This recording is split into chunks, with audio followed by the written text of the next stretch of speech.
Hello guys, welcome back to programming with Rana Waqas. इस video के अंदर हम लोग देखेंगे ग्राफ्स के बारे में कि ग्राफ डाटा स्ट्रक्चर्स कैसे काम करते हैं और इनको हम स्टोर कैसे करते हैं और ये दिखने में कैसे हैं और इनकी कुछ टर्मिनोलॉजीज हम लोग देखेंगे। तो अभी तक हम लोग देख चुके हैं लीनियर डाटा स्ट्रक्चर, जिसके अंदर अरे थी, आपके पास वेक्टर्स थे, आपके पास लिस्ट थी, आपके पास लिंक लिस्ट थी, आपके पास डबली लिंक लिस्ट थी, circular link list. So these all were linear data structures. उसके बाद हम मूव किए थे नॉन लीनियर डाटा स्ट्रक्चर्स के अंदर, जिसके अंदर हमारे पास थे ट्रीज़ थे काफ़ी सारे। तो ट्रीज़ में बाइनरी ट्री था, बाइनरी सर्च ट्री था, एवीएल था, रेड ब्लैक ट्री था, इस तरह के ट्रीज़ थे हमारे पास। तो ग्राफ की जो शेप है वो हमारे पास कुछ इस तरह की होगी कि हमारे पास अगर ये एक नोड है और इस नोड में कुछ डाटा है मेरे पास, सपोज़ ये एक डाटा है, इसी तरह एक नोड बी है, इसी तरह एक नोड सी है और इसी तरह एक नोड अगर मेरे पास डी है, तो ये नोड्स आपस में इस तरह से कुछ कनेक्टेड होंगी कि जैसे ए बी के साथ कनेक्ट है तो ए सी के साथ कनेक्ट भी हो सकता है, बी सी के साथ भी कनेक्ट हो सकता है, और उसके बाद सी डी के साथ कनेक्ट है, और ए किसके साथ कनेक्ट है, डी के साथ कनेक्ट है, और बी डी के साथ कनेक्ट है। तो आप देख सकते हैं कि यहाँ पे ये जो मैंने नोट्स ड्रॉ की हैं चार, ये आपस में एक दूसरे के साथ कनेक्टेड है।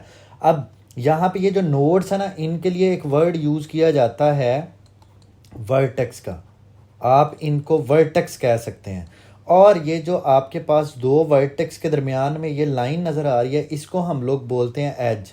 सो we can say graph is a combination of vertices and edges. ये अब अगर एक ए है मेरे पास, एक वर्टेक्स है और एक सी वर्टेक्स है, तो ए से सी तक अगर ये एज है तो ए मेरे पास होगा सोर्स वर्टेक्स और सी मेरे पास होगा डेस्टिनेशन। तो यहाँ से मैं कह सकता हूँ कि मेरे पास दो वर्ड्स आ गए, एक मेरे पास आ गई सोर्स नोड या सोर्स वर्टेक्स, और दूसरी मेरे पास कौन सी वाली आ गई, डेस्टिनेशन। डेस्टिनेशन नोड कह सकते हैं या आप इसको डेस्टिनेशन वर्टेक्स आप इसको कह सकते हैं। अच्छा, अब हमने क्या करना है, ग्राफ की कुछ टर्मिनोलॉजीज हैं, जैसे कि हमारे पास ये यहाँ पे आपको कोई डायरेक्शन नज़र आ रही है कि ए से बी की तरफ जाना है या बी से डी की तरफ जाना है। आपको यहाँ पे जो ये लाइन नज़र आ रही है, एज नज़र आ रहा है, इसका मतलब है बी से ए पे भी आ सकते हैं, ए से बी पे भी आ सकते हैं। तो इसका मतलब है इस तरह का ग्राफ जिसके अंदर एरो नहीं लगा, मीन्स आपको डायरेक्शन नहीं बताई गई, तो आप इस तरह के ग्राफ को बोलते हैं अनडायरेक्टेड ग्राफ। Undirected graph. और अगर इसके अंदर हम ये कर लें कि डायरेक्शन बता दें कि ए से बी पे जा सकते हैं लेकिन बी से ए पे नहीं जा सकते, बी से डी पे जा सकते हैं, डी से आप सी पे जा सकते हैं, बी से आप सी पे जा सकते हैं, ए से सी पे आ सकते हैं, और आप ए से डी पे। और आप देख सकते हो कि सारे एजिस पे मैंने क्या लगा दिए हैं, मैंने डायरेक्शंस लगा दी, मैंने एरो लगा दिए हैं। अब ये एक कौन सा वाला ग्राफ बन गया है, ये एक डायरेक्टेड ग्राफ बन गया, डायरेक्टेड ग्राफ। अच्छा, अब आपने ये देखना है कि क्या इस ग्राफ के अंदर कोई साइकिल बन रहा है। साइकिल का मतलब है, उससे पहले हम समझते हैं पाथ क्या होता है। पाथ का मतलब ये है कि अगर आपके पास यहाँ पे कुछ नोड्स हैं, जैसे कि नोड 1 है, नोड 0 है, नोड 2 है, और नोड हम कह देते हैं 3 है, और आपके पास नोड 4 है, ठीक है। तो यहाँ पे हम इसको डायरेक्टेड ग्राफ बना देते हैं।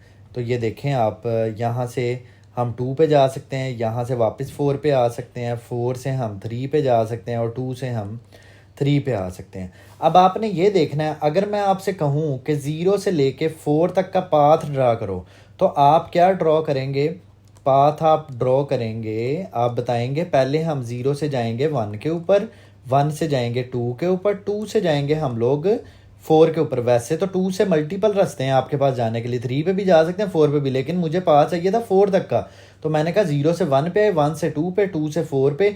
अब आप देखें 4 जो है, क्या वापस जो स्टार्टिंग नोड थी 0, क्या उसको पॉइंट कर रहा है? अगर तो ये उसको पॉइंट कर रहा है, इसका मतलब है यहाँ पे ये क्या क्रिएट हो रहा है, यहाँ पे ये साइकिल क्रिएट हो रहा है। तो हम इस तरह के ग्राफ को बोलेंगे साइक्लिक ग्राफ। अब ये साइक्लिक अनडायरेक्टेड है या डायरेक्टेड है, तो ये साइक्लिक डायरेक्टेड ग्राफ है। तो मैं यहाँ पे यूज करूंगा वर्ड साइक्लिक डायरेक्टेड ग्राफ का मैं वर्ड यूज करूंगा। अच्छा, ये तो हो गया साइक्लिक। अब कोई ऐसा ग्राफ भी हो सकता है जिसके अंदर हो सकता है कि कोई साइकिल ना बन रहा हो।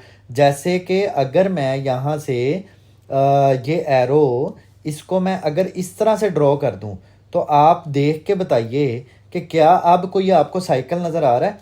अगर मैं यहाँ पे 0 से 1 पे आऊँ, 1 से 2 पे जाऊँ, 2 से 3 पे जाऊँ, तो देखें वापस कोई भी साइकिल यहाँ पे, और अगर 2 से 3 पे आता हूँ तब भी कोई साइकिल यहाँ पे नहीं बन रहा।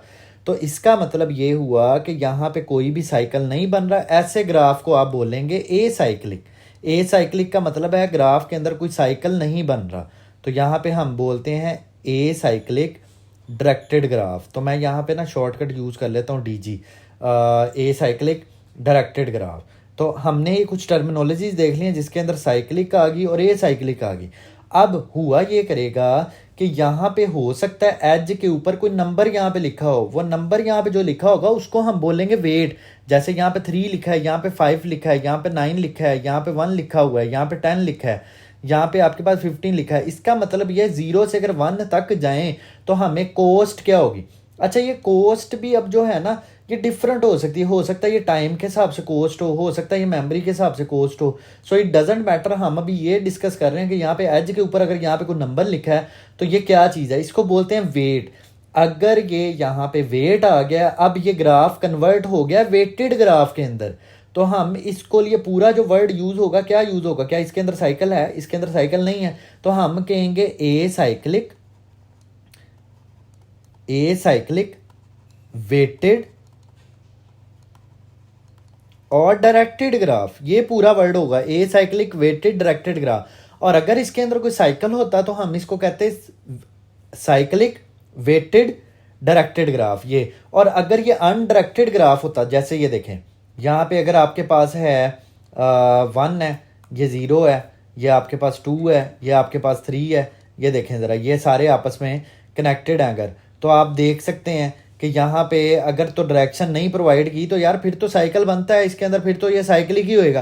तो ये वेटेड है या अनवेटेड है, ये वेटेड है। तो हम ये अनवेटेड है, सॉरी ये अनवेटेड है, इसके ऊपर वेट नहीं लिखा हुआ, तो हम इसको बोलेंगे अनवेटेड साइक्लिक अनडायरेक्टेड ग्राफ। ये पूरा इसके लिए वर्ड यूज हो रहा होगा। तो चलिए नेक्स्ट मूव करते हैं। अब एक वर्ड आता है हमारे पास डिग्री का। अब डिग्री क्या होती है, डिग्री किसी भी वर्टेक्स की हमेशा होगी, किसी भी नोड की होगी। अगर मैं इस 3 वाली जो नोड है इसकी मैं डिग्री की बात करूं तो इसका मतलब ये 3 कितनी नोड्स के साथ कनेक्टेड है। 3 आप देख सकते हो इस टाइम 2 नोड्स के साथ कनेक्टेड है। तो मैं यहाँ पे बोलूँगा कि डिग्री ऑफ 3 इज 2 इसकी डिग्री है, क्योंकि ये कनेक्टेड कितनी नोड के साथ, डायरेक्ट कनेक्ट। अच्छा, आपने ना डायरेक्ट कनेक्शन देखना है, ये नहीं इस तरह। तो आप कहेंगे 1 के साथ भी कनेक्टेड है, 3 से 2 पे जाएं, 2 से 1 पे जा सकते हैं, तो इनडायरेक्टली तो कनेक्टेड है। आपने देखना है डायरेक्ट कनेक्शन अगर बना हुआ है तो फिर इसकी डिग्री क्या है, 2 है डिग्री। अच्छा, ये ना अनडायरेक्ट, ये जो अनवेटेड है, जो वेटेड नहीं है, इसके ऊपर तो डिग्री बताना बड़ा आसान है। यहाँ पे जब वेटेड वाले के अंदर आ जाएंगे ना हम, और वेटेड वाले में भी कौन सा वाला आ जाएगा आपके पास, चलें वेटेड और अनवेटेड को आप छोड़ दें। अगर हम डायरेक्टेड और अनडायरेक्टेड की बात करें तो अनडायरेक्टेड के अंदर तो डिग्री बताना बड़ा आसान है। यहाँ पे डिग्री मैं कैसे बताऊँ यार, यहाँ पे तो 2 की तरफ नोट्स आ भी रही हैं, एजेस आ भी रहे हैं, और 2 से आगे जा भी रहे हैं। तो यहाँ पे आ जाती है आपके पास इन डिग्री। ये 2 वर्ड्स आते हैं, एक आता है इन डिग्री का वर्ड, एक आता है आपके पास आउट डिग्री का यहाँ पे वर्ड आता है। तो देखें यहाँ पे इन डिग्री और आउट डिग्री क्या होगी। इन डिग्री 2 की क्या है, ये 2 वाली जो नोड है इसकी इन डिग्री क्या होगी, इसकी इन डिग्री होगी 2, क्योंकि इनकमिंग आपके पास एजेस 2 हैं, तो यहाँ पे 2 आ जाएगा। इससे आउटगोइंग जो एजेस हैं वो कितने, आउट डिग्री क्या होगी इसकी। तो देखें आउटगोइंग एजेस सिर्फ 1 है, तो यहाँ पे हम क्या बोल देंगे, इसको हम 1 बोल देंगे। तो ये सारी टर्मिनोलॉजीज मैंने आपको ग्राफ की बता दी हैं। अच्छा, अब इसके अंदर ये हुआ करेगा कि हमें इसको इम्प्लीमेंट करना है। अब इम्प्लीमेंट करने के लिए, क्योंकि ये सीरीज़ डाटा स्ट्रक्चर की चल रही है C++ के अंदर, तो मैं आपको C++ में इसकी इम्प्लीमेंटेशन सिखाऊंगा। वही वैसे ही इम्प्लीमेंटेशन इसकी बाकी लैंग्वेजेस के अंदर भी हुआ करेगी। तो इसकी इम्प्लीमेंटेशन ना 2 तरह से होती है, एक होती है एडजेसेंसी मैट्रिक्स के थ्रू, और एक आपके पास होती है एडजेसेंसी लिस्ट के थ्रू। सो नेक्स्ट लेक्चर के अंदर, मैं नेक्स्ट वीडियो के अंदर आपको बताऊंगा कि एडजेसेंसी मैट्रिक्स के साथ इसकी C++ में इम्प्लीमेंटेशन कैसी होगी। So stay tuned with my channel. अगर आप चैनल पे नए हैं तो चैनल को सब्सक्राइब कर लें, बेल आइकन ज़रूर प्रेस कर दें ताकि आने वाली वीडियोस के नोटिफिकेशंस आप तक पहुंच सके। तो मेरी अगली वीडियो होगी एडजेसेंसी मैट्रिक्स और उससे अगली होगी एडजेसेंसी लिस्ट। यहाँ पे मैंने 2 दफ़ा लिख दिया था एडजेसेंसी मैट्रिक्स, तो दूसरा कॉन्सेप्ट क्या है, एडजेसेंसी लिस्ट है। सो चलिए मिलते हैं नेक्स्ट वीडियो के अंदर, तब तक के लिए अपना ख्याल रखिएगा।